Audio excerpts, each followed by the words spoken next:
दोस्तों, three idiots तो आपने देखी होगी और उसके फुनसुक वांगडू को भी जानते ही होंगे। जी नहीं, रील वाले नहीं, रियल वाले फुनसुक वांगडू, जिनका असली नाम है सोनम वांगचुक। दोस्तों, परसों इन्हीं सोनम वांगचुक को अरेस्ट कर लिया गया है और अरेस्ट भी ऐसे वैसे नहीं, एनएसए लगाया गया है और सीधा राजस्थान के जोधपुर जेल भेज दिया गया है। कुछ लोग कह रहे हैं कि डेमोक्रेसी पे खतरा है, तो कुछ लोग सोनम वांगचुक को ही नेशनल थ्रेट बता रहे हैं।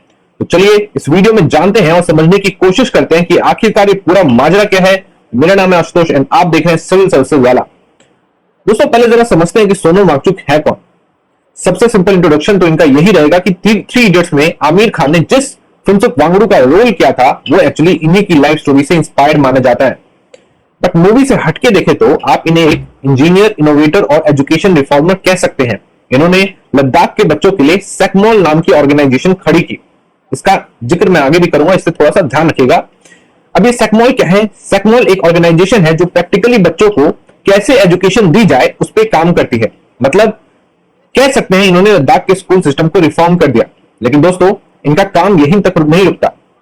सोनम वांगचुक दुनिया भर में मशहूर हुए अपने आइस टोपा इन्वेंशन के लिए।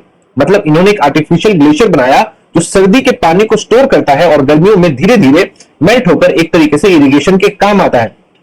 इसके अलावा इन्होंने इंडियन आर्मी के लिए 16 हीटेड टेंट्स डिजाइन किए जो -40 डिग्री सेल्सियस तक के टेम्परेचर में भी सोल्जर्स को बचा सकते हैं। और इन्हीं सब कारणों की वजह से इन्हें 2018 में एशिया का नोबेल प्राइज कहे जाने वाले रेमोन मैग्सेसे अवार्ड से सम्मानित किया गया। मतलब ओवरऑल सोनम वांगचुक एक ऐसे इंसान है जिन्होंने लद्दाख के लिए बहुत कुछ किया है। चाहे लद्दाख की कोई भी कम्युनिटी हो, चाहे कोई भी प्रोफेशन का व्यक्ति हो, सब उन्हें इज्जत देते हैं, सम्मान करते हैं। लेकिन अब आप सोच रहे होंगे कि जब सोनम वांगचुक के बारे में सब कुछ इतना ही सही लग रहा है तो फिर उन्हें अरेस्ट क्यों किया गया और ये पूरा मामला क्या है। तो दोस्तों, आपको याद होगा कि 2019 में लद्दाख को जम्मू एंड कश्मीर से अलग करके यूनियन टेरिटरी बना दिया गया था।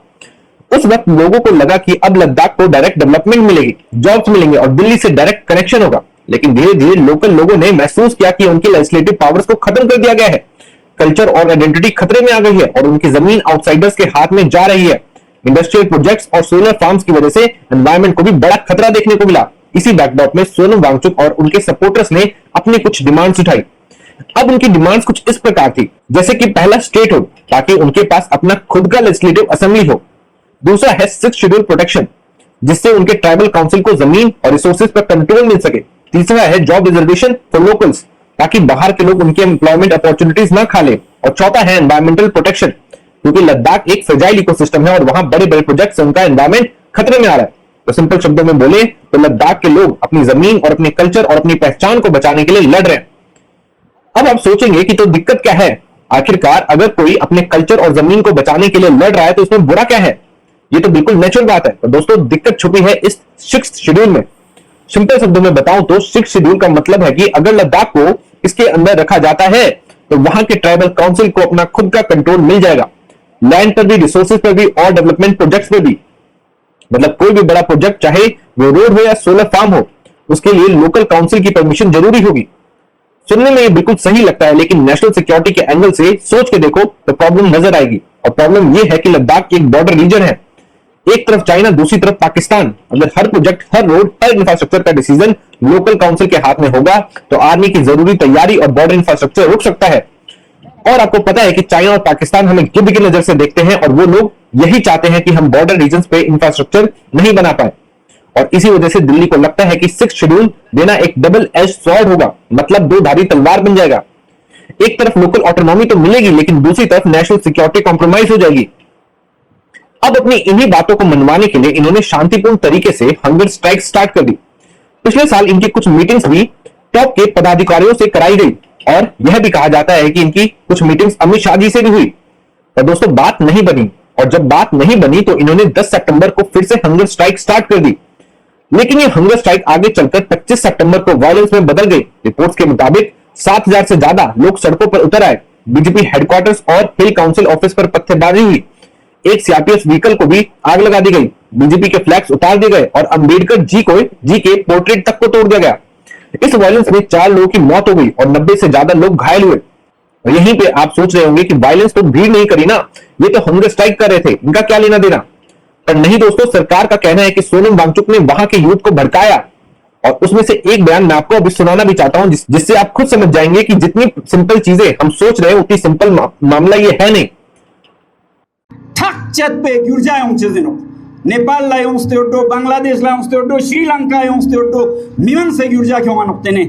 Hi friends, I'm here in Islamabad attending the climate change conference Breathe Pakistan organized by Dawn Media in Pakistan, and I presented my views on what can be done in the high Himalayas.